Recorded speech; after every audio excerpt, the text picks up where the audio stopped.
ตอนนี้คิดว่าเวลานั้นจะได้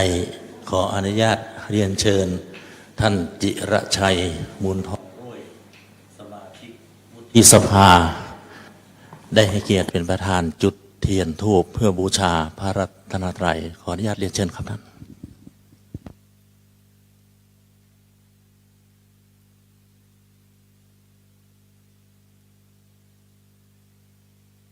ศรัทธาสาธุชนทุกท่านประนมมือขึ้นเถิดนะครับ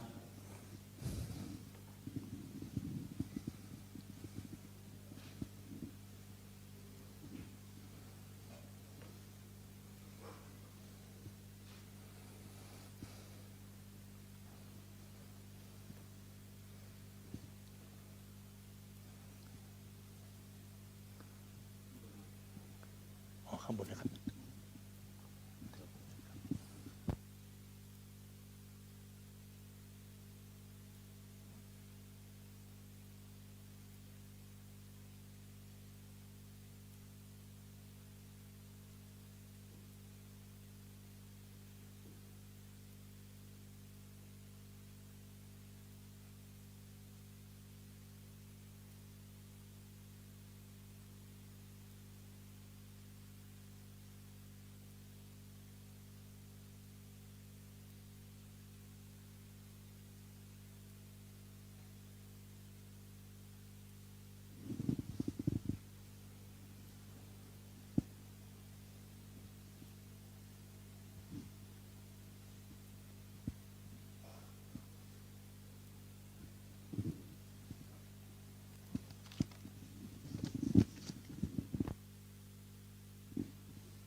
ครับจากนั้นเรียนเชิญท่านจุดเทียนทรงธรรมด้านข้างธรรมาสน์ด้วยนะครับขออนุญาตเรียนเชิญครับท่านเ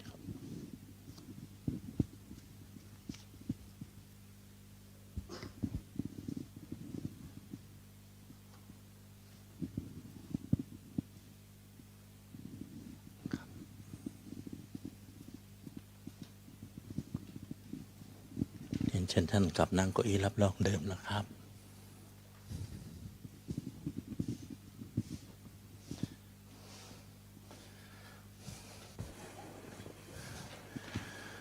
ขอความน้อมน้อมของข้าพเจ้าจงมีแด่สมเด็จพระผู้มีพระเจ้าผู้ทรงพระมหากรุณาธิคุณอันประเสริฐผู้บริสุทธิ์จากกิเลสตรัสรู้ชอบได้โดยพระองค์เองขอความสวัสดีจงมาเกิดมีแก่พระภิกษุสมณีปฏิรานุพุทธนุเทระอุบาสกอุบาสิกาคณะท่านผู้ริสมาชิกท่านผู้กำนันพ่อกำนันสาธุชนญาติโยมนักเรียนคุณครูโยคีแม่ชีทั้งหลายที่เราทั้งหลายได้ให้การต้อนรับพระบรมสารีริกธาตุมาที่เขตของแก้วอารามวัดเพิงตะปุรามของวัดเราแห่งนี้ซึ่งเป็นประเพณีเดือนสามเพ็งบูชาพระธาตุแสงจันทร์ในกิจกรรมทั้งหลายที่เราได้ทำนี้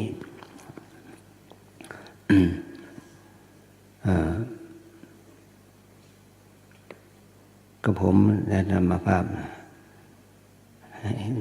รู้สึกว่าเป็นบุญเป็นกุศลเป็นความสุขที่เราได้กระทำบำเพ็ญมีกุศลมีความศรัทธาในที่ท่านพ่อกำนันผู้ใหญ่บ้านแล้วก็ท่านตัวแทนของคณะครูบาอาจารย์จากมหาวิทยาลัยราชภัฏนครราชสีมาและมีความศรัทธาอุตสาหะที่จะเชิดชูบูชาพระธรรมคำสอนของพระสัมมาสัมพุทธเจ้าด้วยความศรัทธาอุตสาหะที่มีต่อพระพุทธศาสนาต่อพระรัตนตรัยทางคณะของพวกเราพ่อกำนันผู้ใหญ่บ้านและคณะสาธารณชนญาติโยมทั้งหลายที่คณะครูคณะนักเรียนโรงเรียนบ้านโป่งน้อย ได้กระทำบำเพ็ญได้แสดงออกเสียซึ่งความอุตสาหะความภาคเพียรที่จะเข้าถึงการฟังธรรมได้มีการน้อมนำมาซึ่งความเลื่อมใสในพระศาสนาประเพณีวัฒนธรรมนี่เอาที่อัญเชิญพระบรมสารีริกธาตุมาประดิษฐานในวัดลำเพิงสมโภชนารามเราแห่งนี้พระภิกษุสามเณรและแม่ชีโยคีทั้งหลายเราได้ทำการปฏิสันทานธรรมะปฏิสันทานต้อนรับสาธุชนญาติโยมคณะครูบาอาจารย์คณะผู้ใหญ่บ้านและคณะศรัทธาสาธุชนด้วยอาศัยคณะครูบาอาจารย์คณะพ่อกำนันผู้ใหญ่บ้านท่านสวจนถึงพวกเราทั้งหลายได้กระทำเป็นแม้นว่ากิจกรรมนี้มันจะอยู่นอกกิ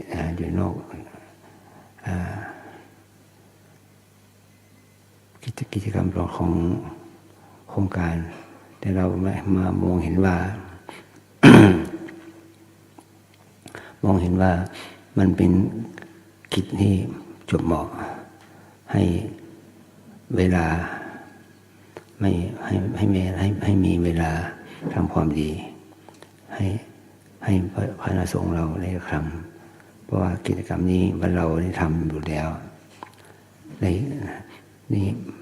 พระบรรดาพระภิกษุสามเณรแม่ชีโยคีเราในวัดลำเพิงพระโพธิารามเรานี้ได้มีการไหว้พระฟังธรรมเจริญจิตภาวนาโดยคณะโดยก็คณะสงฆ์ธรรมสุเทพเราก็ได้ให้ความร่วมมือกับทางคณะพ่อกำนันสถานสาธารณสุขพยาบาลแล้วก็กลุ่มแม่บ้านสมาชิกในคณะของพวกเรามันมีคณะเทศบาลเป็นต้นถือว่าเป็นการกระทำเพื่อปฏิบัติเป็นพุทธบูชาเป็นการปฏิบัติเป็นธรรมบูชาสังฆบูชานี่กิจกรรมทั้งหลายเหล่านี้เราทำนี่เพราะว่าที่เราทำเพื่อว่าทำให้เราเกิดปัญญาชินสมาธิทำให้เราเกิดความเจริญแห่งศรัทธาอายุวันะสุขะพระปฏิภาณคุณสารสมบัติในพัฒนามงคลสมบูรณ์พูนพลประสบกับความสุขความเจริญด้วยอายุวันะอายุปีอายุเดือนอายุวันอายุยังประกอบด้วยคุณงามความดีบารมีของตนให้มันเป็นปัจจัยให้เราเจริญถึงมรรคถึงผลถึงพระนิพพานเป็นสุดจงมาเกิดมีแก่พวกเราทั้งหลายจงทุกข์พัฒนากันด้วยเถิดสาธุแล้วก็เราทั้งหลายได้ถวายได้มีการนิมนต์พระคุณเจ้าเราขึ้นบนธรรมะนะ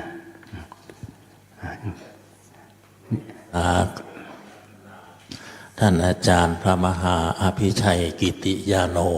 เจ้าอาวาสวัดดอกขึ้นสู่ธรรมาสแก้วณโอกาสปันนี้ขอกราบอาราธนาครับ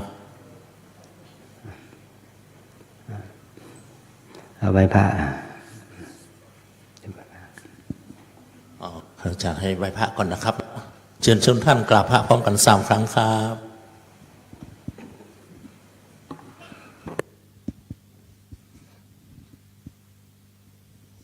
พร้อมกันไหว้พระอิมินาสการเรนะพุทธังอภิปูชยามะอิมินาสการเรนะธัมมังอภิปูชยามะอิมินาสการเรนะ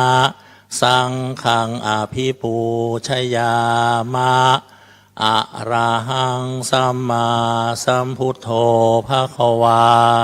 พุทธังภควันตังอภิวาเทมิสวากขาโตภควตาธัมโมธัมมังนะมัสสามิ สุปฏิปันโนภะคะวะโตสาวกสังโฆสังฆังนะมามิครับจากนั้นขออนุญาตเรียนเชิญนะครับพ่อกำนันถวายพานเบญจศีลนะครับ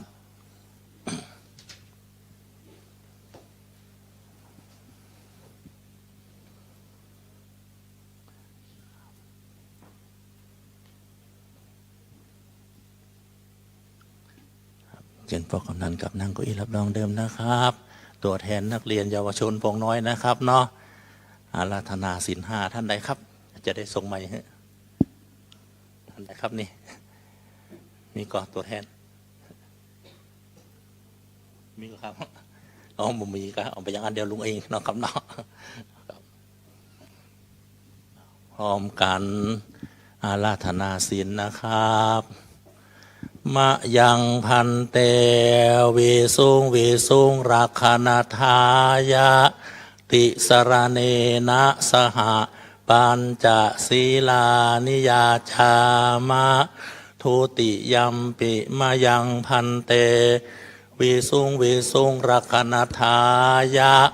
ติสรเนนะสหปัญจศีลานิยาจามะตติยัมปิมายังพันเตวิสุงรักขณทายะติสรเนนะสหปัญจศีลานิยาจามะนะโมตัสสะภะคะวะโตอะระหะโตสัมมาสัมพุทธัสสะนะโมตัสสะภะคะวะโตอะระหะโตสัมมาสัมพุทธัสสะนะโมตัสสะภะคะวะโตอะระหะโตสัมมาสัมพุทธัสสะ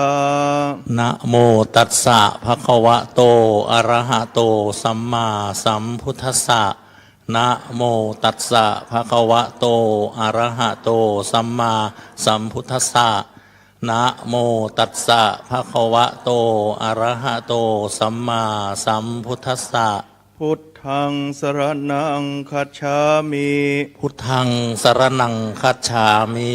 ธัมมังสรณังคัจฉามิธัมมังสรณังคัจฉามิสังฆังสรณังคัจฉามิสังฆังสรณังคัจฉามิทุติยัมปิพุทธังสรณังคัจฉามิ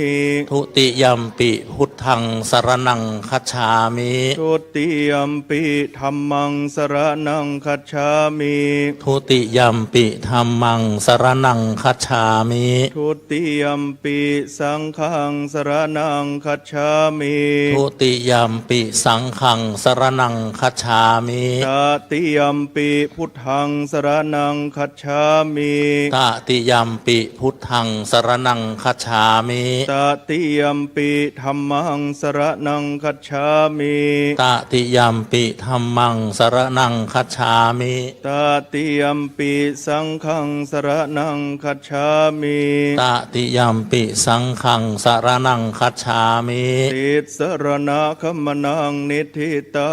อามะพันเตปานาติปาตาเวรมณีสิกขาปะทังสมาธิยามิปานาติปาตาเวรมณีสิกขาปะทังสมาธิยามิอทินนาทานาเวรมณีสิกขาปะทังสมาธิยามิอทินนาทานาเวรมณีสิกขาปะทังสมาธิยามิกาเมสุมิจฉาจาราเวรมณีสิกขาปะทังสมาธิยามิกาเมสุมิจฉาจาราเวรมณีสิกขาปะทังสมาธิยามิมุสาวาทาเวรมณีสิกขาปะทังสมาธิยามิมุสาวาทาเวรมณีสิกขาปะทังสมาธิยามิสุราเมรยมัชฌะปมาทัฏฐานาเวรมณีสิกขาปะทังสมาธิยามิสุราเมรยะมัชฌปมาทฐานาเ เวระมณีสิกขาปะทังสมาธิยามิ อิมานิปัญจสิกขาปทานิสีเลนะสุขติงยันติ สาธุ สีเลนะโภคสัมปทา สาธุ สีเลนะนิพุติงยันติตัสมาสีลังวิโสทะเย สาธุ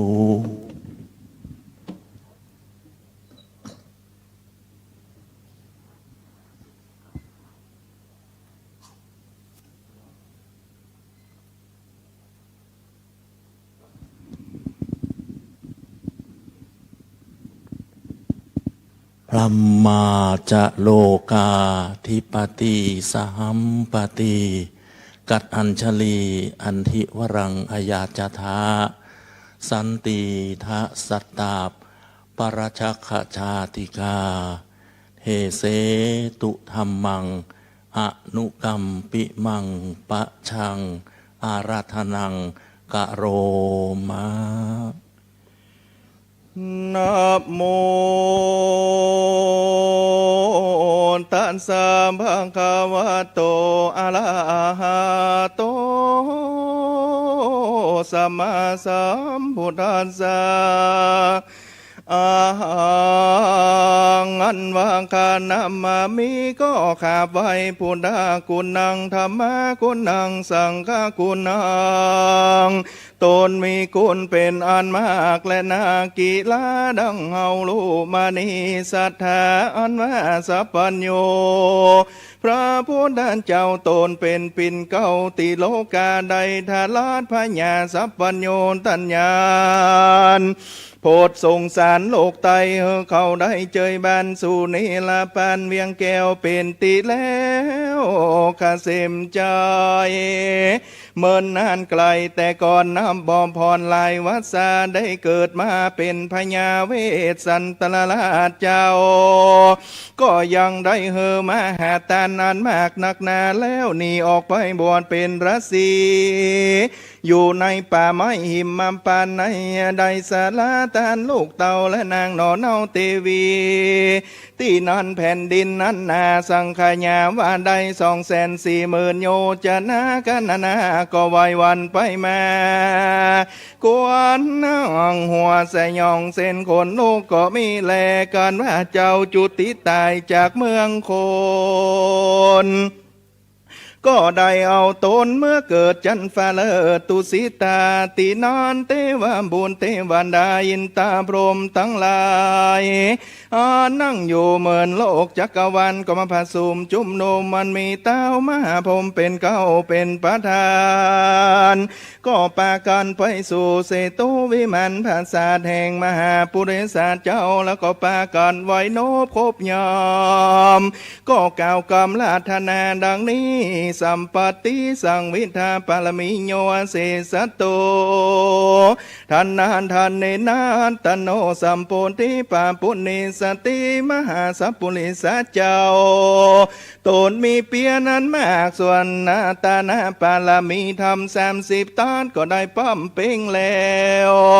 อันหนึ่งเจ้ากูไข่เฮอได้เป็นที่จังที่เปิงแก่โลกทั้ง3ผู้ขาตั้งหลายขอลาธนา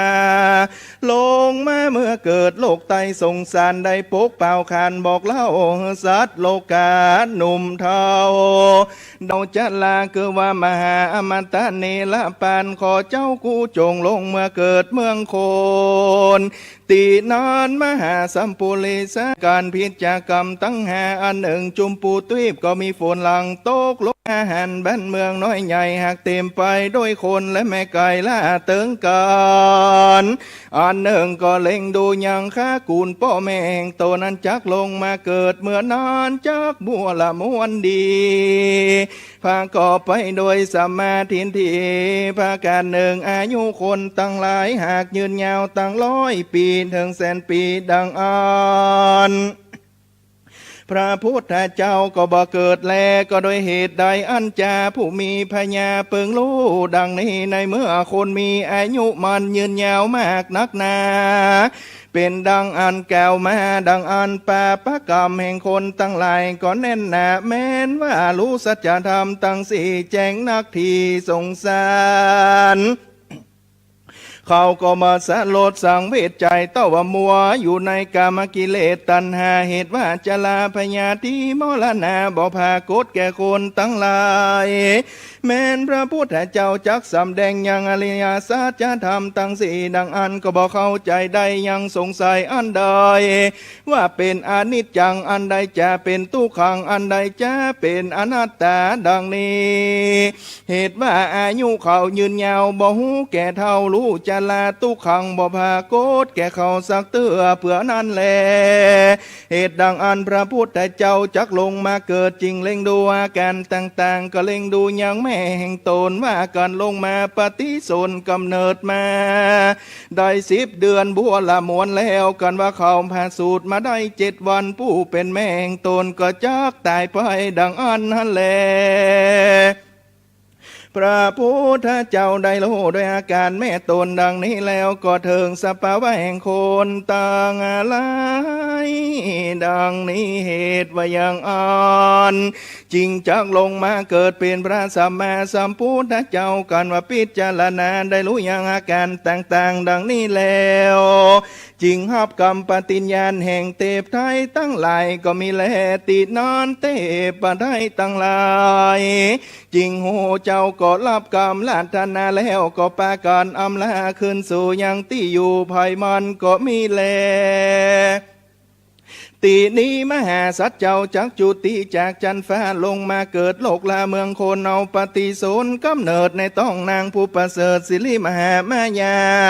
อากาเทวีแห่งพญาสลีสุโธนดานามหาราชก็มีแลสาเตเวียนว่านางสลีมหามายาน้อยนาดได้ฟันพลาดยามคอนลงนางก็คูนฟันหอนยังจังเผื่อแก้วนางก็ได้ดาลงกับพาได้10 เดือนก็พาสูตรพุทธาในพนาป่าใหญ่ลุมพินีในวันวิสาขมาศหากเป็นวันปุตเป่งว่าอัญญเมื่อมหาสัจเจ้าเกิดนั้นก็มีเทวบุตรเทวดาอินตาพรหมยมมาลาตังอะไรก็มาไว้โนบขบยำปูจาเฝ้าหักษาอยู่บ่ขาดที่นันพญาสลีสุโตดานาผู้เป็นพ่อก็คือมโหฬารจารย์ใส่ชื่อขานมหาสัจเจ้าว่าสิทธัตถากุมารก็มีแลลำดับไปนานับอันกว่า7 วันนางสลีมหามายาอันเป็นมารดาหนอเจ้าได้เข้าสู่มรณะกันว่าพระพุทธาติวายอายุได้16 ปีก็ได้เสวยราชาสัมปติเป็นพญาละได้อุสลาจาพิเศษกับนางยโสธรา เอการทิมวันสังยังมีในวันหนึ่งใส่พระติไว้สิทธัตถากุมารเสด็จไปสู่สวนอุยานดอกไม้ก็ไปหันใส่เทวทูตตั้งสี่อันมีแต้มที่หนตั้งเตียวคือว่าหันคนแก่เจ็บตายและนักบวชกันมาสู่ยังที่อยู่แห่งตนแล้วกันว่ากลางคืนมาสู่ลอดคือกึดใจตอดไปมาพิจารณาทวนทีก็หันตีตามธรรมว่าคนนำมาเกิดก็มีทุกข์ไม่เดือดเป็นไม้เกิดแก่เจ็บตายพัดภาคบ่พ้นจากทรงอาสารพระตะลงญาณผู้มีบุญใหญ่ก็สมหันใส่นางสนมนอนพระลมรับอยู่บาดหูคิงตื่นต่างๆนานาก็มีความสังเวชใจพิจารณาไปทวนทีก็หันตีกองตุกตั้งมวลก็หันสมควรนักโสดจักได้ออกบวชมาเพื่อปั๊มเป่งทำปาลมีจริงไข่กำโอกาสกับสันนาอามาตย์บทจ้าบ่ได้ห่างมากันทักกาเกว อันแผ่เสดแล้วก็แผ่โลภว่าจักบวชนั่นแลอันธารติญาอันกันว่ากลางคืนมาลอดนางน้อยนาดยาโสตลาก็ผ่าสูตรพุทธานอนเนามหาปุริสาเจ้าก็คนิ่งใจว่ากันกูไปดูยังลูกกูก็ดีกะว่าบ่ดีดังอันขี้แยกกันว่ากูไปหันยังลูกน้อยและนางยอดซอยยาโสตลาก็ต่อเชือกมาผูกคอเป็นดังปอผูกศอกเป็นดังปอกซุปตีนขี้ยาอันจากไปบวชนั้นก็หากเป็นการยากนักหนาอุปมาดังลาหูมากลางกันบทบังพระจานอันแจ้งไปตัวโลกาแล้วประมาสันใดดังอันกันว่ารัติญาคอนลุงเจ้าก็มุ่งไปบอดจาขึ้นขี่ม้าตัวองค์อาจฉันนาอามาตต้วยไปเถิงน้ำแม่ใสใหญ่กว้างมีชื่ออ่างอาจโนมาก็ปงพระโมลีเกษาถือประนวดบวชได้อายุ29 ปีเป็นราศีอยู่ป่าอารัญญาในวนาสารหาปุณณมีก็มีแลอันหนึ่งมหาสัจเจ้าก็ได้ฝันอัศจรรย์ลายหลากฝันว่ามีนอนมากมีหัวดำอันลายนานำเป็นหมูมาไตตีนอยู่ยะหยาบฝันหันนกผ้าผาบินมายังติดสาตั้งสีมาอยู่ที่จิมไก่นบนมไว้ลายลามแล้วก็กับไก่เป็นข่าวปอยเจ้าก็คนิ่งใจเกิดลอดเถิงกำฝันว่ากูจักมาบวชนี่เป็นพระแต่ดีลีตีนั้นมหาสัจเจ้าก็ได้ปั้มเป่งยังตุกลากิริยาได้6 วาสายามนั้นนางสุจาดาได้นำเอาเข้ามาถูปญาติมาถวายเป็นตานในวันออก15 ค่ำเดือนวิสาขาเจ้าก็สานเข้ามาทุปญาตินั่นแล้วก็ตั้งสัจจาทินฐานลอยถลายคำลงสู่แม่น้ำนิรันจลาว่ากูมาปั้มเป่งการปั้มปัญจาออกบวชถือผนวดป่านนี้กันว่าจักได้เป็นพระพุทธเจ้าแต่ดังอ่านว่าถลายคำใบนี้จุงยาไหลขึ้นประจุงเนี่ยไหลขึ้นไปตามกระแสน้ำได้เตอว่าอ่านแล้ว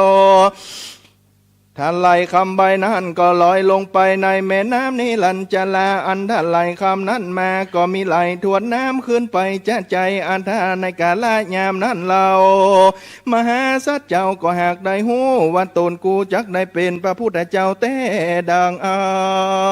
นพระก็เสด็จไปสู่ยังที่อยู่เก่าไม้สลีมหาโพธิ์อันมีกิ่งกันสาขาเจ้าโจทย์งามดีอันมีมากนักหนาเจ้าก็ไปนั่งอยู่หันและตีนานเทวบุญเทวดาอินตาพรหมโยมมาลาดกุดหนักน้ำกุมพันกันตามพายางคานตั้งลายก็นำเอาดอกไม้กันท่าของหอมมาปูจามหาสัจเจ้ามากนักนาตีนานยังมีพระมนาผู้หนึ่งสายมีชื่อไว้ว่าโสติญาพรามก็นำเอาคาเขียว8 กำมาถวายเป็นตานพระทะลงยันก็รับแล้วเอายังคาเขียวนั่นมาแปลงที่นั่งแล้วก็เกิดกลายเป็นเต้นแก้ว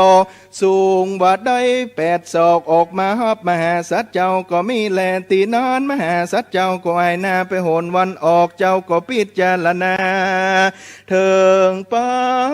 จะเวงคานาญาณอันเป็นโบราณจารีตแห่งพระพุทธเจ้าตั้งหลายอันจักมาทลานสัพพัญญูได้เป็นสัมมาสัมพุทธเจ้าแต่ก่อนก็มีแลตัดสามิงคันในขณะนั้นใสยังมีเสนามันบาปใบผู้หนึ่งมันอยู่ในอากาศมันก็หันยังมหาสัจเจ้า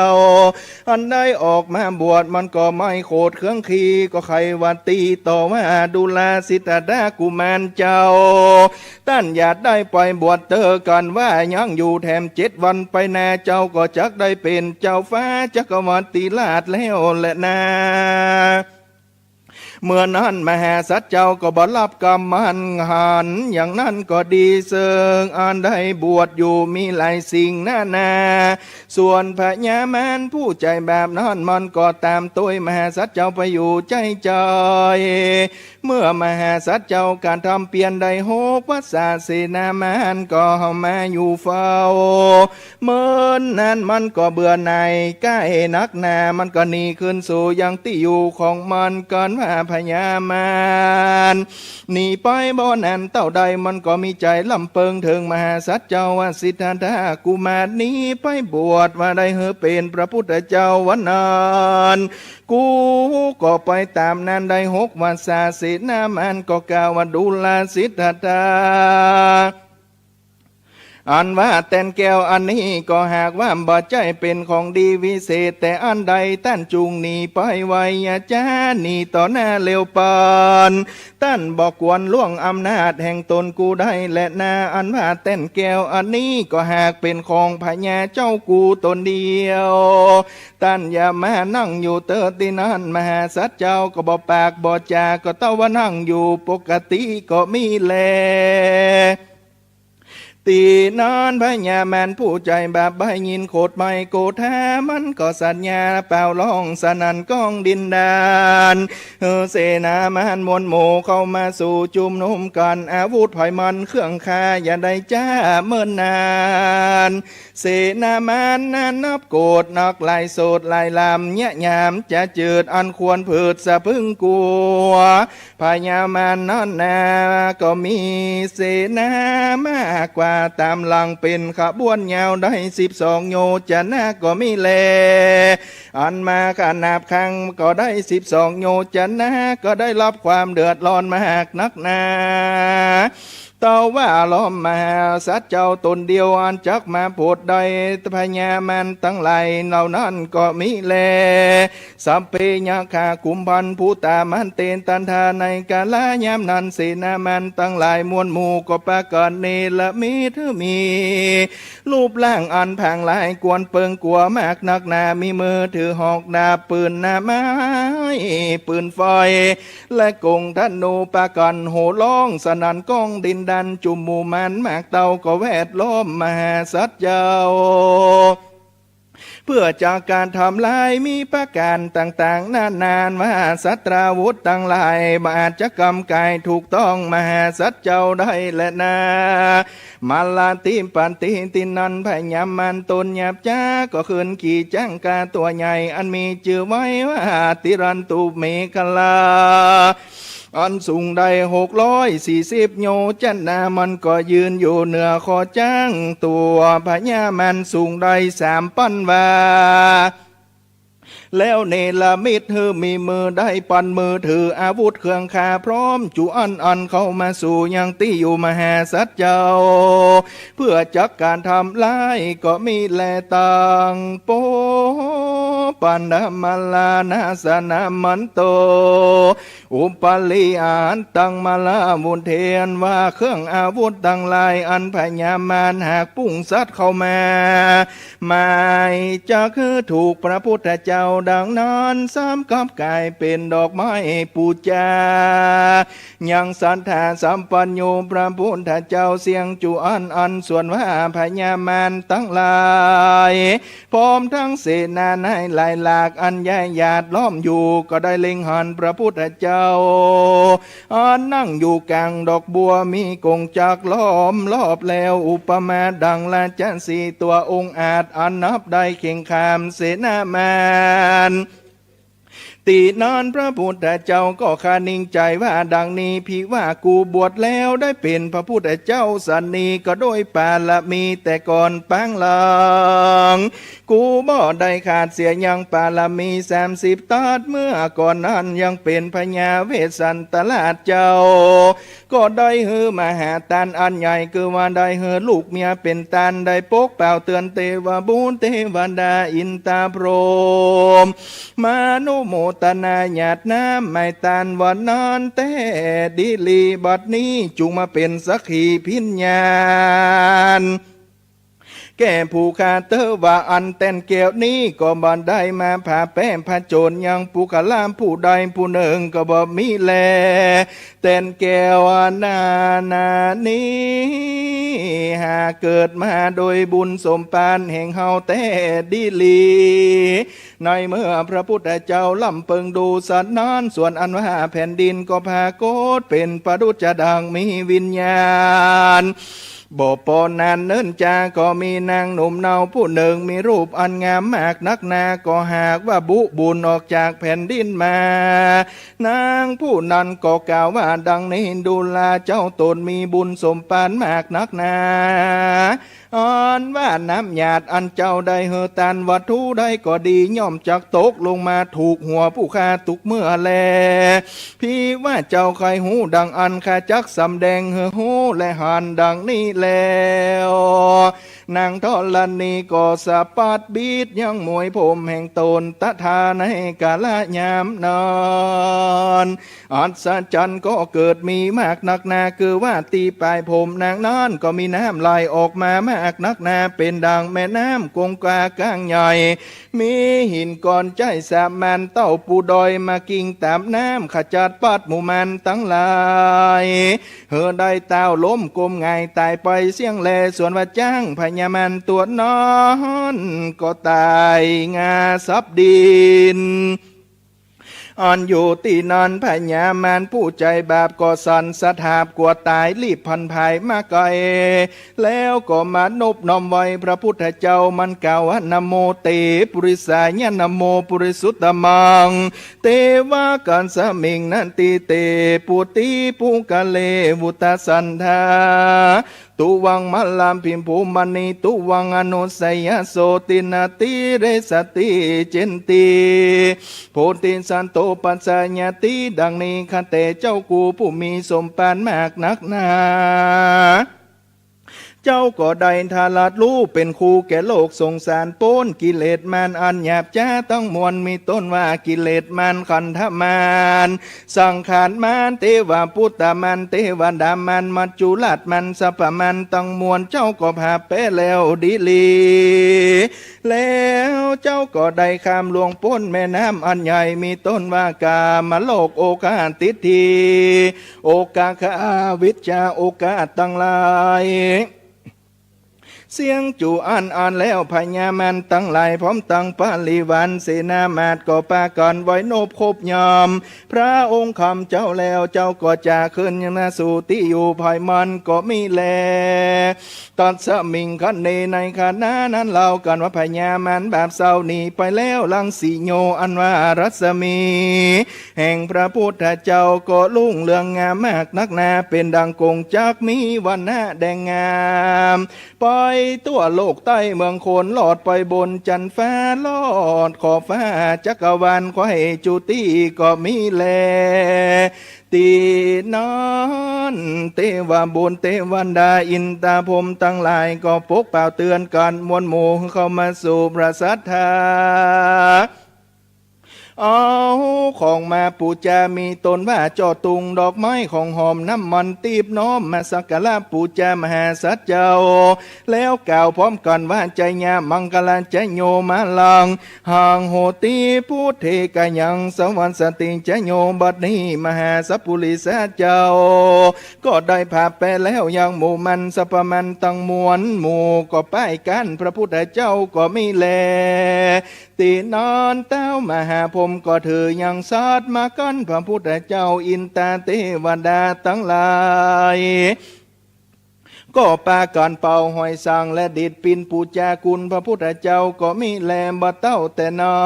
นเต้าจักกุจตุโลกบันตั้งสี่ก็ถือเอาดาบสลีกันใจเฝ้าอยู่ติดสาตั้งสี่และเทวดาทั้งหลายอันอยู่ในหมื่นโลกจักรวาลโลกธาตุตั้งมวลก็ปากันมาสุมนุมเลนมโหฬารโสตุลิยานนทีมีภาการต่างๆนานาตั้งแต่พื้นดินถลาบถึงพรหมโลกปุ้นแลอยู่บ่อขาดใสก็มีวันนอนในเมื่อพระพุทธเจ้าผ่าแปะแล้วยังหมู่มันพระทะลงญาณก็ละเนื้อขวาดหูยังปูเพนิวาสานุสตินาญาณคือว่ายังดอย พญาหูจาดอันใดเกิดมานานถัดไปในปัจจิมยามก็ได้หูตั้งแต่แรกเกิดตลาบต่อเต้าได้เต้นแก้วมาทาลานพญาอันเป็นที่สุดซอยและได้โป่งลงอาจญาน้อยการปัจจัยกันตั้งหลายได้16เป็นอาจินแห่งพระพุทธเจ้าตั้งหลายได้ละนึกอนุโลมเมียวิจา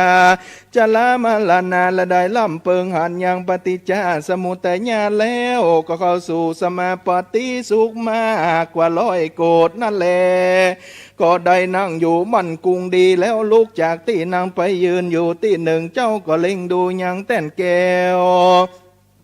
โดยตาอันบ่ภาพเสียงเจดวันในฐานะที่นั้นจริงได้ชื่อว่านิมิตาเจดีก็หากเป็นตีพระพุทธเจ้าตัดสาหาทวนสองก็มีแลในเมื่อพระพุทธเจ้าออกจากที่นอนแล้วก็มาเนลมิตจุ่มคงแก้วจักรวันเตียวไปได้7 วันจริงได้ชื่อว่าสันตาหารทวน3จะแลกันพระพุทธเจ้าได้เสด็จออกจากโจมคมแก้วแล้วมาอยู่เฮือนันเทวดาหากเนลมิตเฮือแล้วก็มาพิจารณายังทำปิตกาตั้ง3จริงได้ชื่อว่าสันตาหารทวน4ก็มีแลตินอนพระพุทธเจ้าได้พรากออกจากเลื่อนมาก็เข้าไปสู่ยังมุจลินตลาสลาและบังเกิดเป็นฝนเป็นลมมากนักหนาตีนั้นยังมีพญานาคมาเลิกพังพันบางโบสถ์พระพุทธเจ้าตลาบเสียง7 วันก็จริงได้ชื่อว่าสัตหาทวน5ก็มีแลถัดนั้นไปแถมเล่าพระพุทธเจ้าเสด็จไปสู่ยังที่อยู่แตบก็ไม่อาจารย์ปลานิโกฏจึงได้ชื่อว่าสัตหาทวน6ก็มีแลถัดนั้นไปแถมพระพุทธเจ้าก็เสด็จไปใต้ต้นไม้ลาจายตนาคือไม้ม่วงมันตลาบได้7 วันจึงได้ชื่อว่าสัตหาทวน7ก็มีแลน้อยเมื่อพระพุทธเจ้าได้ทลาดนู้เป็นสัพพัญญูแล้วก็มายืนอยู่เสียงสัตหาได้7 วันดังนี้ก็ยังว่าบ่ได้สันเขาน้ำเต้าว่าอยู่เสวยวิมุตติสุขสิ่งเดียวจะแลกันว่ามาลอดสัตหาทวน8นั้นก็มีพญาอินตาเจ้าที่ลาดก็ได้เอาน้ำสวยนาและไม้สีฟันมาถวายเป็นตาลทัดนั้นไปแถมเหล้าก็มีเต้าจตุโลกบาลตั้ง4นำบาทแก้ว4 แก่นมาถวายเป็นตาลพระก่อนที่ทานแล้วบาท4 แก่นนั้นได้เป็นบาทแก่นเดียวทัดไปนั้นก็มีปอกา2 คนได้เอาเข้าสาตุกรและเข้าสาตุย่อยมายืนยอตันถวายเป็นตันตินอนพญาอินตาเจ้าก็ซ้ำเอาหมากโสมหมากสมอติบมาถวายเป็นตันเพื่อจักได้สันก่อนเขาก็มีแลที่นั้นพระพุทธเจ้าจึงได้สอนเข้าอันว่าปกาตั้ง2หากนำมาถวายเป็นตาลในวันนั้นก็มีแลโสภาเข้าบาอันว่าพระพุทธเจ้าก็ได้ทลัดรู้ด้วยญาณว่าปกาตั้ง2ก็หากได้ตั้งอยู่ในสารณคมดีแล้วพระจิงเอามือลูบผมหัวได้เกศา8 เซนจิงเอาไปยื่นเฮือปอกาตั้ง2หันแลส่วนว่าปอกาตั้ง2ก่อนว่าได้เกศาพระพุทธเจ้าแล้วก็ไว้โนบคบยำก็จำลาขึ้นสู่ยังที่อยู่แห่งตนก็มีแลสัทธาอันว่าพระพุทธเจ้ากันได้ทาลาสัพปัญญูตัญญาณแล้วกันว่าทวนสัตหา7 วันก็มาล่ำเปิงดูยังธรรมาจารีตอันพระพุทธเจ้าจุตนจุองค์มาแต่ก่อนได้หู้โดยพญาแห่งตนว่าก็ควรได้เทศนายังธรรมันจังกัมปะวันตนาสูตรแก่อุตกาลสีและทานลสีเตวะอันแล้วพระก็ได้รู้มาไปลุนว่าเจ้าละสีทั้ง2ได้จุติตายไปก่อนดังอันพระก็คนิ่งใจว่าควรจักไปเทศนาธรรมแก่ปัญจวัคคีย์ทั้ง5อันมีอัญญาโกนทัญญาปันติญาวัมปามหานามหาอาสาจีนั่นแลกันว่าพระกนิ่งใจสันนี้แล้วพระก็เสด็จไปสู่ประเทศเขตพระตั้งหลายฝูงนั้นก็มีแล ตีนานเจ้าพิงคูตั้งหลายฝูงนั้นหันพระพุทธเจ้าเสด็จมาแต่ไกลก็ปากันจะไขกะอูก็หมู่เดียวกันว่าอาวุโสดูแลเจ้าเฮาตั้งหลายเฮยหนุ่มเทาอันว่าสมณะโคดมเจ้ากะทำเปลี่ยนก็จากได้ถึงสัพปัญญูเจ้าว่าอันบัดนี้ลอยว่าบัดได้ถึงยังมังกลาพลา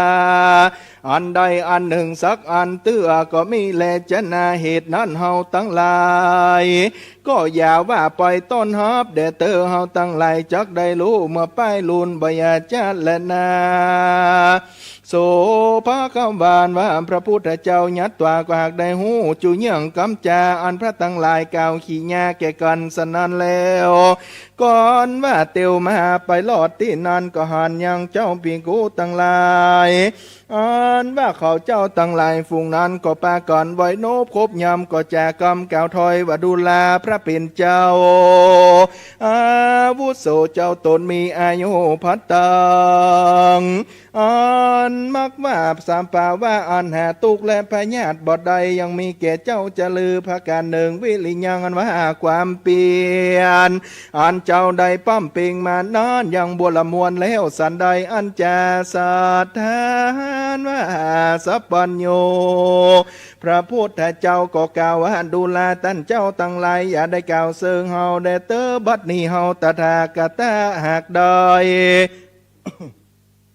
ถ้าลานพญาสัมปัญโยเป็นพระสัมมาสัมพุทธเจ้าแล้วได้ถึงตีผาเสดขีญาณบังเกิดปฏิโสนอันนี้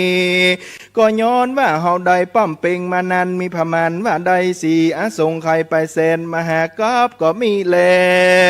มาตาลาบถึงจัดนี้ก็เป็นปสิมหาวิปากาปางสุดซอยแก่พันธาคาตาแห่งเหล่านี้แลตีนอนพระพุทธเจ้าก็นำเอาภิกขุสังฆาตั้งหลายฝูงนอนไปสู่ป่าอิสิปตนามีกถาญะวันอันมีในเขตเมืองปรณสีภาก็เป็นเจ้าคูสั่งสอนยังสังฆาหนุ่มเท่าตั้งหลายเฮือนีไกลจากบาปเว้นกรรมอย่าได้ไปสู่นิตานอันเป็นต่างถอยจากเฮือใดไปสู่พระนิพพานนั้นเป็นอมตะนิรันดรยิ่งนักหนาดาบเสียยังตุกโตตั้งมวลอันใดชื่อว่านิโรธาสัจจะเพื่ออันก็มีแลอันว่าหนทางอันเป็นอันสัจจะนั้นประกอบไปโดยมรรคพลาตั้งสี่สัจธรรมสี่ประการพระตถาคตใดตลาดรู้เป็นสัพพัญญูอนุตตโลสุธรรมเมส่วนได้เรียนมาก่อนก็มีแลตินานพระสัพพัญญูพระพุทธเจ้าได้เทศนาธรรมจักกัปปวัตตนสูตรลำดับปริวัตตามีอาการ32,000จากรัตนสูตรเป็นเสมือนดังลอกเวียนแล้วจริงได้ชื่อว่าธรรมจักกัปปวัตตนสูตรเพื่ออันแลปวัติเตจปนาปกวันตาธรรมจักเกภูเมนเทวามนุสาเวสุงภควานว่าพระพุทธเจ้าปวัติเตศนาเฮือเป็นไปแล้วย่องธรรมจักกัปปวัตตนสูตรดังนี้เทวบุตรเทวดาทั้งหลายท่านลามต่อเต้าอินตามพรมยมมาลาดขุดหนักน้ำต่ำไตปรมัยไอส่วนพร้อมตั้งเจ้าปิ่งคูทั้งหลายมีอัญญาโกนทัญญาเป็นประธานก็มีใจบันจมชื่นปิติตื่นเหลือลายก็ปากันหมายขับไว้อันจุลีสาธุการมีดังกองเกิดมียามนอนบ่เต้าแต่นอนแผ่นดินอันนาสังขายาว่าได้240,000 โยชนะกันนาก็ร้องกองสนันไหวไปแม่แม้นว่าเขาสิเนโลลาดและมหาสมุทรสากรก็ความเขือกหยาเหยือกตีฟองนองมากนักนาอันว่าโลกนาฏตั้งมวลก็สนันไปลอดตุกไปมีลอดสมีแจงสองลุ่งเรืองไปตัวโลกกาเสียงควายยามนอนแม้นว่าอินตาเทวดาตังหลายการว่าได้ฟังธรรมแล้ว ก็ปาก่อนได้ถึงทำวิเศษมีพระเปตวาโสดาสกิตากานาคาตามบุญสมปานแห่งตนอันใดสั่งสมมาแต่ก่อนมีพระมานวัดได้18 โกฏก็มีแลติน้อนั้นอย่างโกนทันญาณเห็นเจ้าก่อนได้ฟังธรรมจักกัปปวัตนาสูตรในเดือนอาสาฬหาเพ็งได้หันทำวิเศษก็ได้บรรลุเป็นอรหันตาก่อนหมู่ก็มีแลถัดนั้นต่อมาลอดเถิงเดือนแหม1 ค่ำอันว่าเจ้าปันติญาเถนว่าปานเถนก็ได้บรรลุเป็นอรหันตาเจ้าถัดนั้นแถมเล่ามีมหานามาและพระอัสสชิเถนเจ้าก็ได้หันทำวิเศษได้เถิงอรหันตาแล้วจริงเจอว่าปัญจวัคคีย์ตั้งหาเป็นภิกขุเจ้าก็หากได้ภาโกฏก่อนหมู่ก็มีแลกันว่าพระพุทธเจ้าได้เทศนาธรรมจักรกับปวัตนสูตรนั่นแล้ว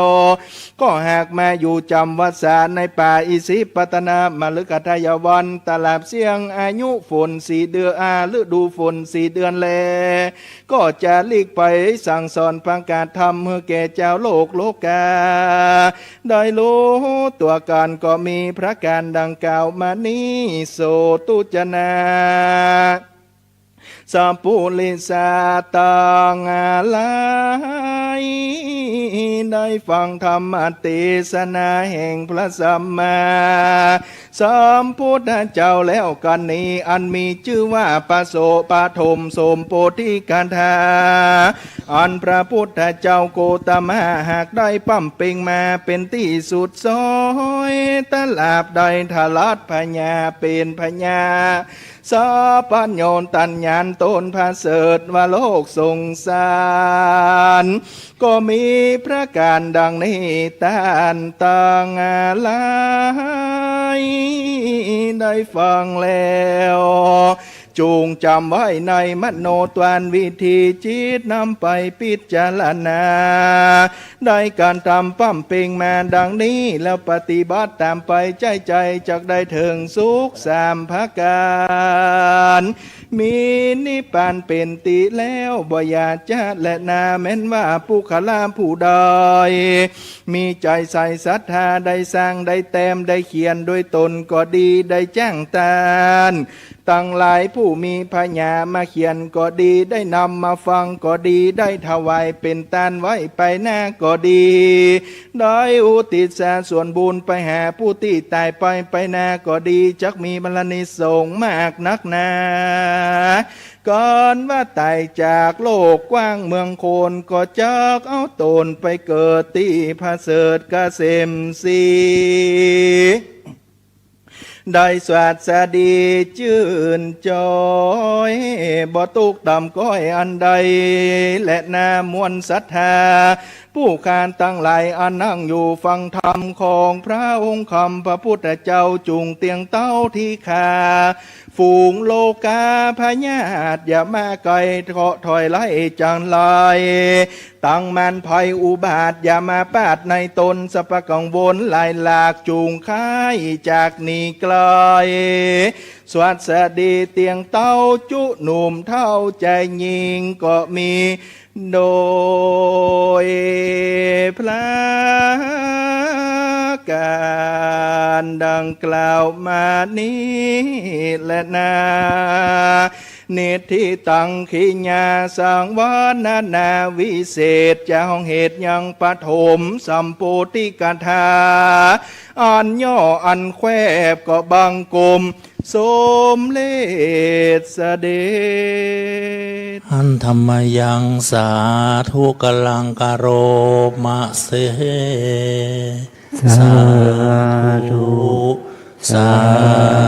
ธุสาธุปฐมสมโพธิกถาพระธรรมสมโพธิบรมขณะนี้ท่านกำลังฟังสถานีวิทยุกระจายเสียง FM 104.5 เมกะเฮิรตซ์อย่างราศีบารมีธรรมคือสว่างรุ่งเรืองกันคนครับ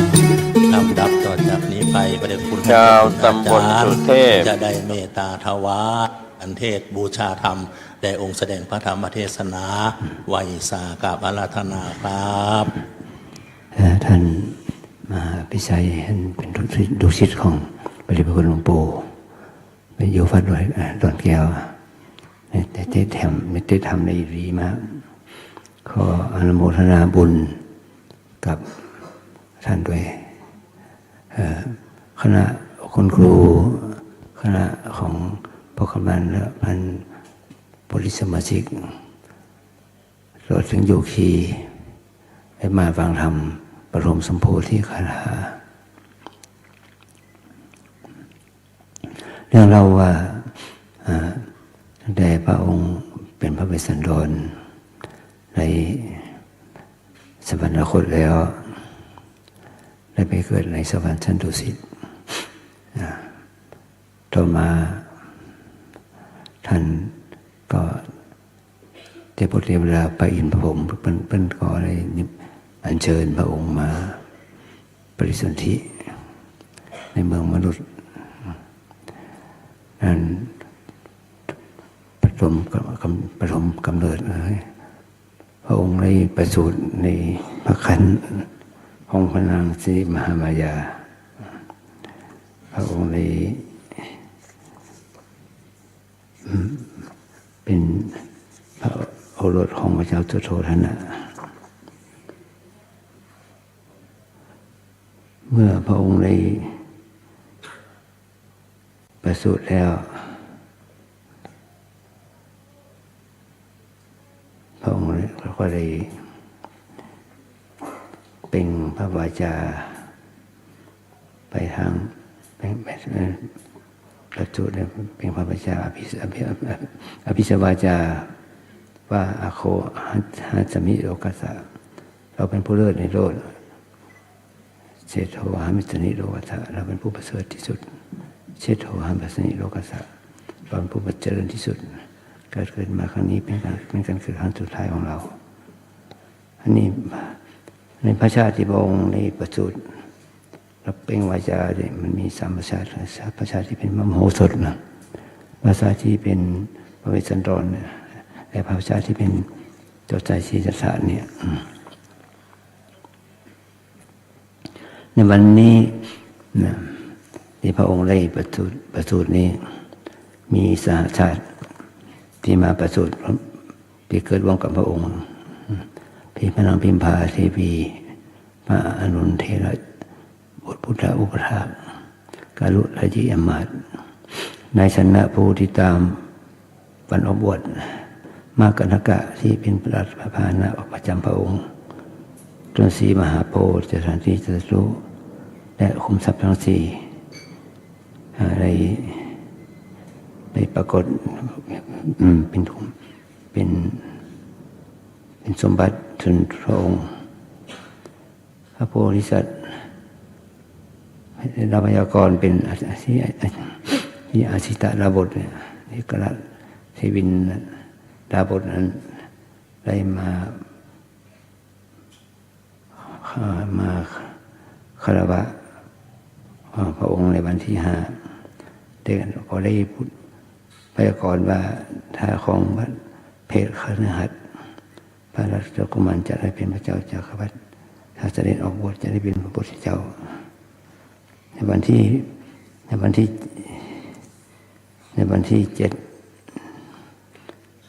่8นั้น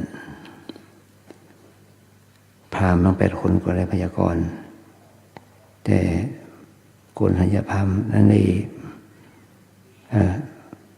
กล่าวพยากรณ์ว่าพระราชกุมารจะเสด็จออกบวชแล้วก็ตรัสรู้เป็นพระสัมมาสัมพุทธเจ้าอย่างแน่นอนในวันที่7นั้นพระราชมารดา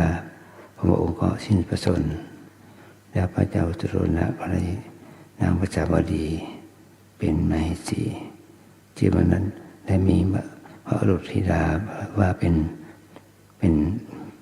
ได้มีอรุณธิดาว่านันทาและลูกนันทาแล้วพระองค์ก็ได้เจริญอานาปานสติกรรมฐานในวันที่พระองค์ได้ทรงประทับนั่งอยู่ใต้ต้นไม้เนี่ยพระองค์มีอายุ16 ปีพ ระองค์ก็ได้อภิเษกสมรสและพระองค์ก็ได้มีอายุ29 ปีและพระองค์ก็ได้มีโอรสชื่อว่าราหุลชื่อว่าบวงพระองค์ได้พูดถึงเทวทูตทั้งสี่คนแก่คนเจ็บคนตายและสมณะเนี่ยพระองค์ก็ได้ออกบวช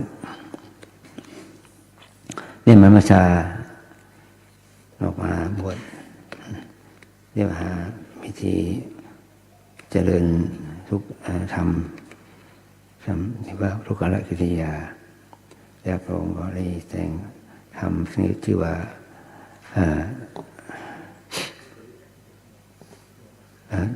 พระองค์ก็ได้แสดงธรรมที่ว่าธรรมจักรวรรดิกับปมัตตนสูตรนะแล้วพระองค์ก็ได้รู้ว่ามาสายพินที่ญาณนักมันก็ยืนยาวไปสายพินที่ตึงนักมันก็สั้นไปแต่ที่นี่เป็นมัชฌิมามันก็จะได้มีความพอเหมาะพอดีนะเนี่ยพระองค์จะได้ตรัสรู้เนี่ยพระองค์เลยนำสุจริตถวายเข้ามาสู่ประจักษ์นะมันก็เราก็จะได้มีความเจริญในกุศลธรรมไปพระองค์ได้แสดงธรรมปฏิบัติธรรมแล้วก็ได้เข้าไปประจนกับพญามารนะเสนามารที่นั่งเตจิวานังเมธรณีนะแล้วพระองค์ก็ได้ตรัสรู้ในปฐมฌานมัชฌิมยามและปัจฉิมยามในพระองค์ได้ระบายได้เฉลยเข้ามาทุกประยัติ19 ก่อนในเนี่ยเราได้เสวยมุติสุขในมาละที่พระองค์ได้แสดงพระธรรมจักรกับพระปัตตนสูตรนั้นเสร็จแล้วพระองค์ได้จบก็ได้ปณิพานนี่พระองค์ได้ปณิพานแล้วเนี่ยพระพุทธองค์ก็ได้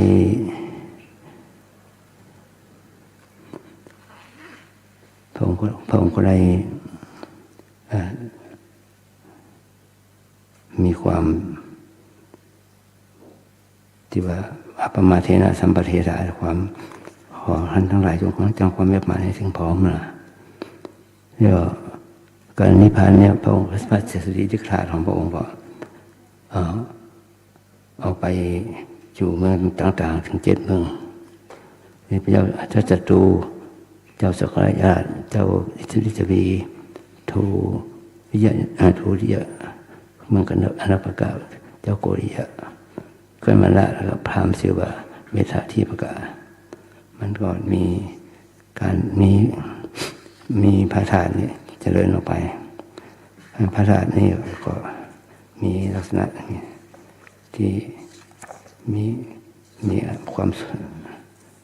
มีอาการต่างๆปรากฏเป็นสีสันฐานนะพระบรมธาตุดุรังข้าวสารหักพระบรมธาตุที่ดุรังถั่วแตกพระบรมธาตุดุรังงาแล้วก็งาแตกพระบรมธาตุดุรังพันมะกะมันก็มีสิ่งที่เฮาทั้งหลายได้มามีความสุขความเจริญเนี่ยมีความศรัทธาในพระศาสนาแล้วมีพระทนมีพระละครมีพระเขี้ยวแก้วเนี่ยมันมีกัน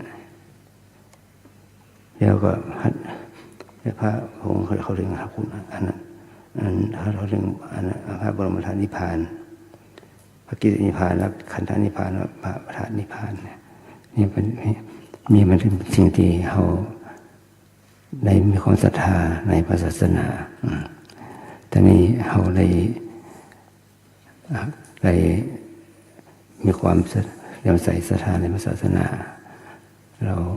มีความสุขความเจริญในพระศาสนาของพระสัมมาสัมพุทธเจ้าแล้วตอนนี้เรามีความทีนี้เราจะได้มี ความศรัทธาในพระศาสนานี้ต่อไปเนี่ยเขาจะได้ถวายการเทศน์การทำต่อองค์พระแสดงพระธรรมเทศนาสืบต่อไปเพราะศรัทธาสาธุชนยกมือไหว้ศาลนะครับเจ้าคุณอาจารย์ถวายการเทศน์บูชาธรรมสาธุสาธุสาธุเตรียมนำหยาดนำกรวดเลยนะ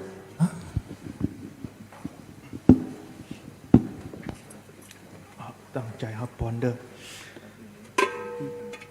ยะถาวาลิวหาปุลาปริปุเรนติสาขลังเอวะเมวะอิโตตินังเปตนังปะกปติ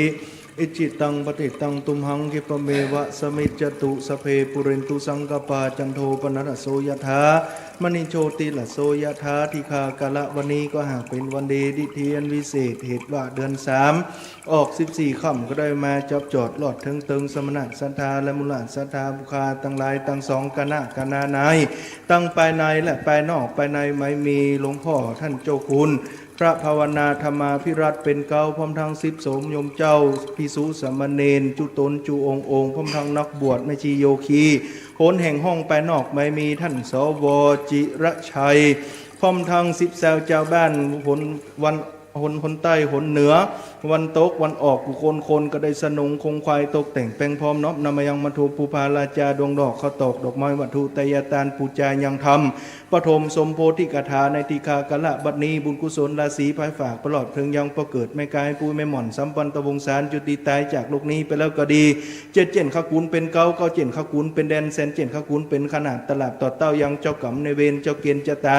เมื่อว่าเป็นสัตว์สี่ตีน2ตีนสัตว์อยู่ในดินอากาศกลางแฮวสัตว์ตัวแยวตัวซานาปานทาโกมันหวานหาตีนบ่ได้ก็ดีผู้ปาโทมีหลายตีนก็ดีเลี้ยงอินทรีย์ตามจัดอันตนได้ค่ำค่ามากดีตลาดต่อเต้ายังสัมภเวสีอันสถิตเสถียรตามถนนหนทางเจ้าตีเจ้าแดนเจ้าแทนตั้งหลายเทวบุตรเทวดาโปเก้าโปเกตรักษาจตาตนตัวเจ้าบ้านหอเฮือนพญาอินพญาพรหมพญาโยมราชต้องคุดหนักน้ำต่ำใต้ประมัยสวนตึงแม่ธรณีสรีคุตามหาหมาดตนจำบุญและจำบาปตนจำน้ำหยาดไม้ตันขอในหนังสือ32ตัวจุงมาจดเอาลายไม้เอาจื้อสมณะสัทธามุหลานสัทธาผู้ฆ่าตั้งลายมวลฟุงนี้วันในสุวรรณปัตตาหลับเงินหลับคำสนามจำจื่อไว้ตกน้ำอย่าให้ไหลตกไฟอย่าให้ไหมบุญญาราศีนี้ดีลำหยิ่งตันตั้งหลายเดี๋ยวเขาคิงเพื่อเป็นตานเพื่อจะเป็นผลัดซันไปหน้าได้เอาตนตัวไปเกิดในห้องเฝลิดพระนิพพานหากบุญสมปันบ่แก่กล้าได้ตวนเตียวไปมาในลุ่มฟ้าโลกีเพื่อมีกายญาอินทรีย์งามผิวผ่องปุจจากห้องพญาอาพาธาไหลหยิ่งพญาตมากสิ่งไหลภาการอย่าได้มาปานแวดเข้าเพื่อได้อยู่เตียงเต้าโพคาปริโพคะมีจุเหยื่องโพคาเครื่องกับตนเพื่อเป็นยานมงคลนันประเสริฐนำไปเกิดร่วมจัดเป็นดีเพื่อมีพญาดั่งเจ้ามโหสถเพื่อมีกำอดดั่งเตมิญากุมารเพื่อหักษาศีลกินตันดั่งพญาเวสสันตราชขอให้มีอำนาจดั่งพญาอัฏฐังกุลีขอให้มีฤทธิดั่งพระมหาโมคคัลลานเถรเจ้าวัสนีเตียงแต่ดิลีสปีติโยวิวัชชันตุสัพพะโลโกวินัสตุมาเตพวันตรโยสุขีทีคายุโกภวาภิวาตนัสสิริสนิจยังวุธาปจยโนจัตตาโลธรรมวัฏันติอายุวันโนสุขังปะลังสาธุสาธุสาธุกับอาราธนานิมนต์นะครับนะองค์แสดงพระธรรมเทศนาลงจากธรรมาสน์ภาคพรอิริยาบถด้านข้างพุ่นนะครับนะด้านท่านเจ้าคุณอาจารย์นะครับ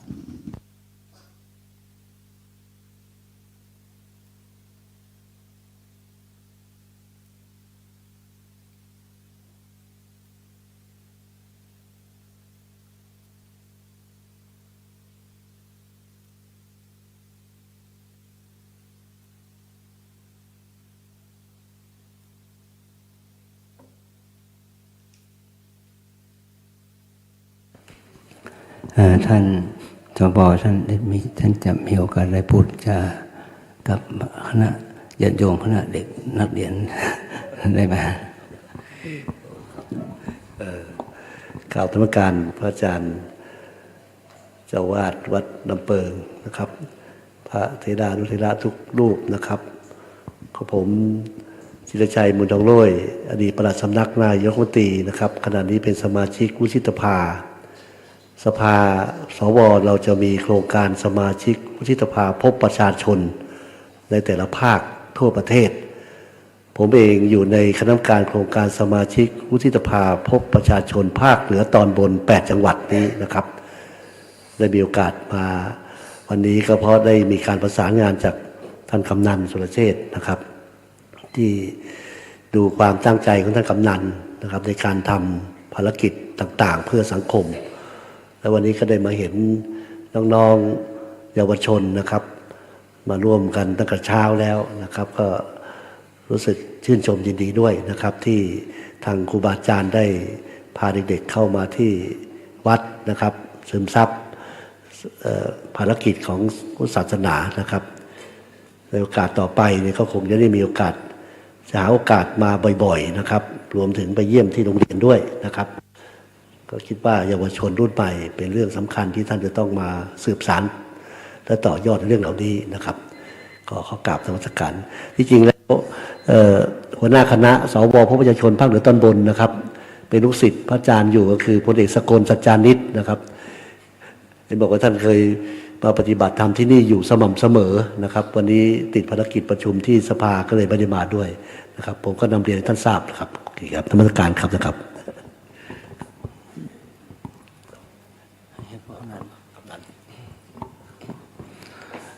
ครับนมัสการนะครับ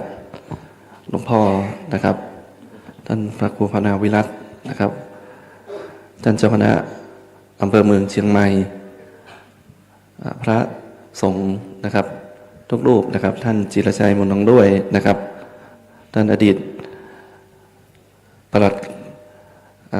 ลัดสำนักนายกรัฐมนตรีนะครับซึ่งปัจจุบันนะครับก็ได้ตำแหน่งสมาชิกวุฒิสภานะครับครับวันนี้ก็เป็นธรรมวันหนึ่งนะครับที่เจ้าตำบลสุเทพของเรานะครับ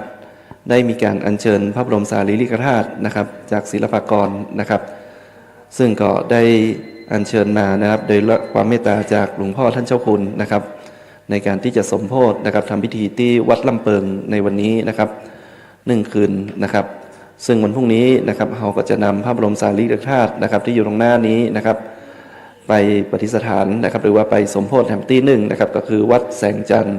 ซึ่งเป็นสถานที่นะครับที่พระบรมธาตุนะครับ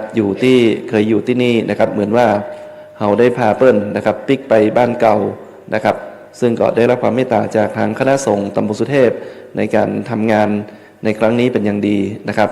เพราะฉะนั้นนะครับก็คงหวังว่านะครับงานที่เราทำปีนี้นะครับปีหน้านะครับหรือปีต่อๆไปนะครับจะพยายามทำให้เป็นงานประเพณีของคนตำบลสุเทพในเรื่องของวัดแสงจันทร์นะครับต่อไปนะครับครับด้วยความขออนุโมทนาบุญ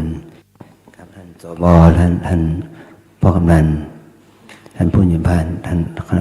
คณะครูบาอาจารย์สถาสารส่วนญาติโยมทุกหมู่เหล่าที่จะพยายามสร้าง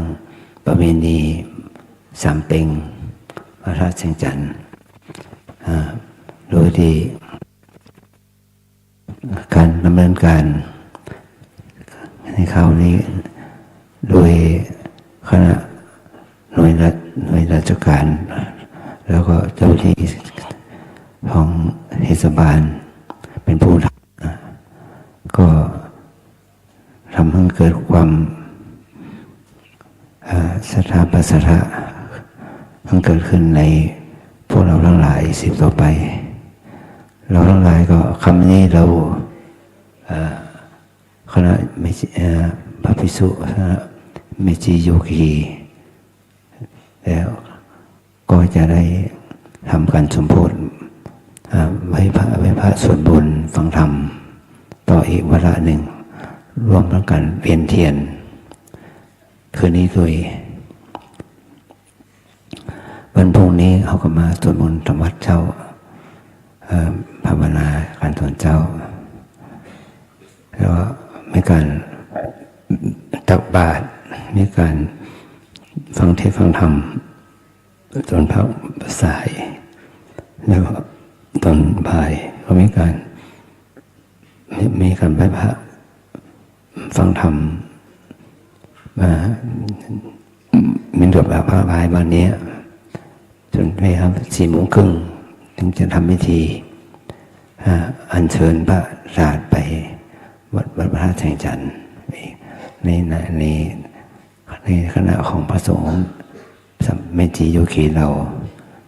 ในเวลาโอกาสนี้มาทำบุญเป็นสักการะบูชาต่อองค์พระศาสนาพระสัมมาสัมพุทธเจ้าในครั้งนี้ด้วยขออำนวยพรสรรเสริญญาติโยมพวกเราทั้งหลายให้มีความสุขความเจริญรวมถึงพระสงฆ์องค์เด่นเราทั้งหลายมีความสุขความเจริญด้วยปัญญาสินสมาธิอายุวัฒนะสุขภาระมรรคผลนิพพานทุกประการด้วยเถิด สาธุ สาธุ สาธุ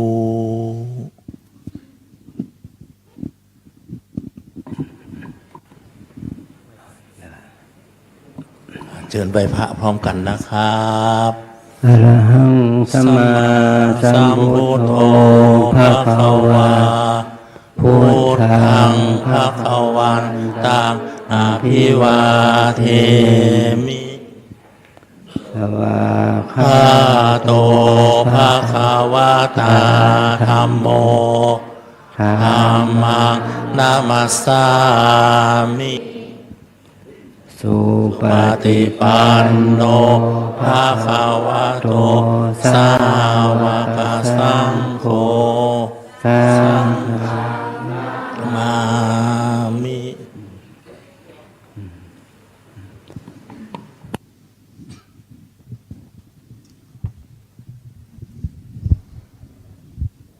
เสร็จสิ้นพิธีกรรมแล้วครับเนาะ เด็กๆกลับหลวงพ่อก่อนค่อยกลับ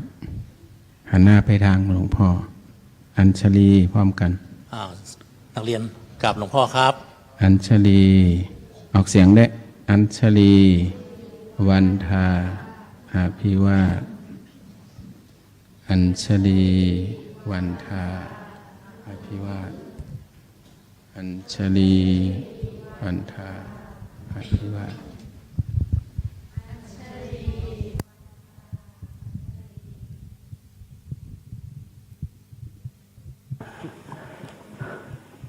แล้วก็เวลาโยคีเราก็ปฏิบัติกันต่อนะปฏิบัติกรรมฐานกันต่อนะ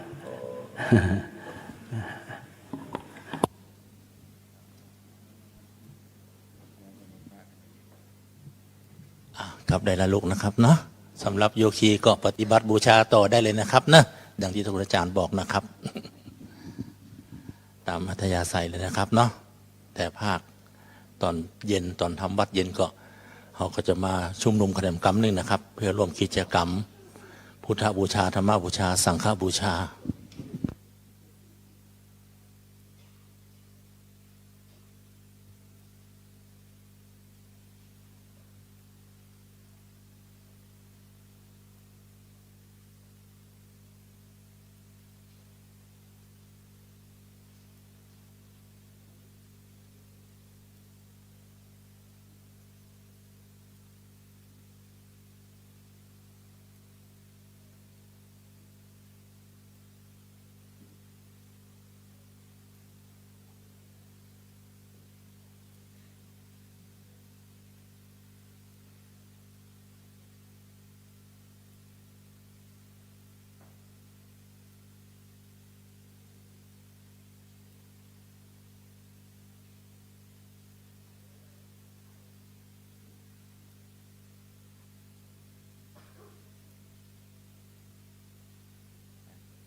ฟังพบกับรายการเกษตรเพื่อชีวิตสำหรับวันนี้เสนอเรื่องการผลิตที่เปลี่ยนแปลงเร็วก่อนเข้าสู่รายการก็มีธรรมะมาฝากท่านผู้ฟังหัวข้อจากหนังสือพจนานุกรมพุทธศาสตร์ฉบับประมวลศัพท์เรียบเรียงเทพเวทีประยุทธ์โตมหาจุฬาลงกรณราชวิทยาลัยพิมพ์เผยแพร่ปี 2533 วันนี้จะหัวข้อที่คัดเลือกมาคือโลกแล้วก็โลกธรรมคำว่าโลกแปลว่าแผ่นดินเป็นที่อาศัยหรือแปลว่าหมู่สัตว์ผู้อาศัยโลก3คือสังขารโลกโลกคือสังขาร2สัตวโลกโลกคือหมู่สัตว์3โอกาสโลกโอกาสโลกคือโลกคือแผ่นดินนะทีนี้โลกเนี่ยอย่างที่โลกมนุษย์เนี่ยก็ต้องมีโลกธรรมคำว่าโลกธรรมเนี่ยธรรมที่มีประจำโลกธรรมดาของโลกธรรมที่ครอบงำสัตว์โลกและสัตว์โลกก็เป็นไปตามมันมี8อย่างคือมีลาภมียศมีสรรเสริญสุขไม่มีลาภไม่มียศไม่มีสรรเสริญทุกข์นี่คือเขาเรียกว่าโลกธรรมทีนี้มาถึงโลกธรรมเนี่ยมันก็เป็นสิ่งที่เราต้องดูว่าเรานั้นเข้าใจไหมนะคือหลักการจริงๆแล้วเนี่ยหลายคนเข้าใจแบบธรรมดาก็ไม่ได้ลึกซึ้งอะไรเพราะไม่ได้ปฏิบัติไม่สังเกตว่าโลกมันเปลี่ยนแปลงเร็วนะแต่เราเข้าใจโลกธรรมเราก็จะเข้าถึงการเปลี่ยนแปลงเหล่านั้นได้ของโลกที่เป็นอยู่นี่แหละนะทีนี้คนเราน่ะไม่ยอมเขาเรียกว่าไม่ยอมเข้าถึงโลกแห่งความเป็นจริงเพราะนั้นก็กลายเป็นว่ายึดโลกที่ตัวเองสมมุติว่าเป็นจริงทีนี้มันก็มีเรื่องสมมุติเกิดขึ้นแล้วมันก็ยึดถือสมมุตินั้นนะเป็นจริงเป็นจัง